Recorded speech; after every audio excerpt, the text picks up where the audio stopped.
Hello viewers, இன்று நாம் பேசுவது அனைவரும் அதிர்ச்சியில் ஆழ்த்திய ஒரு கான்ட்ரவர்சி பற்றி தான். அமீர் கான் தான் கூலி படத்தில் நடிக்கவே கூடாது என்று மிகப்பெரிய தவறு செய்துவிட்டேன் என்று கூற்று பொது ரசிகர்கள் பெரும் சர்ச்சை கிளப்பியது. உண்மையில் அவர் அப்படி சொன்னாரா? அதுதான் இன்றைய வீடியோவில் பார்ப்போம்.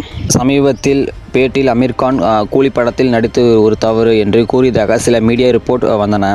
இதை கேட்ட ரசிகர்கள் அதிர்ச்சியாகவும் கோபமாகவும் இருந்தனர். எப்படி இப்படி பேச முடியும் என்று சமூக வலைதளங்களில் விமர்சனம் வெடித்தது. அமீர் கான் மாதிரி பெரிய நடிகர் இப்படி சொல்வது படம் மற்றும் இயக்குனர் லோகேஷ் கனகராஜ் காயப்படுத்தும் என ரசிகர்கள் குற்றம் சாட்டினார்கள். ஆனால் உண்மையில் இந்த கருத்து முழுவதும் அன்வெரிஃபைடு ரிப்போர்ட் அடிப்படையில் தான் பரவியது.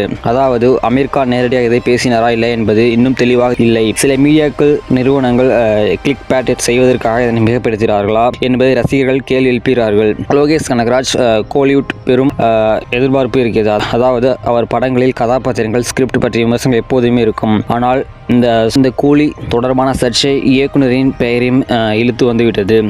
முடிவாக அமீர் கான் உண்மையில் இப்படி சொன்னாரா அல்லது மீடியா செய்த தப்பா என்பது இன்னும் தெளிவாகவில்லை. ஆனால் ஒரு விஷயம் நிச்சயம், இந்த சர்ச்சை ரசிகர்களிடையே பெரும் வாதத்தை கிளப்பிவிட்டது. இதை பற்றி உங்களுடைய கருத்து என்ன? கமெண்டில் சொல்லுங்க. மறக்காமல் லைக், ஷேர் பண்ணுங்க. Thanks for friends.